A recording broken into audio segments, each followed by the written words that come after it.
எல்லாம் பார்த்தீங்கன்னா ஃபுல்லாக வந்து கத்தாழை பழம் நல்லா பழுத்திருக்கு.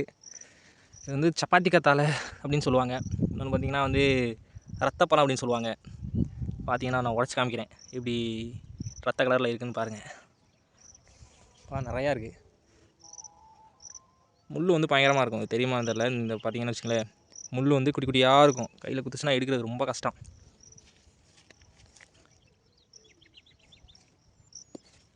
இதெல்லாம் நமக்கு கிராமத்துலேயே வந்து இயற்கையாக வரைய பழம். இதெல்லாம் வந்து எந்த சாகுபடியுமே கிடையாது.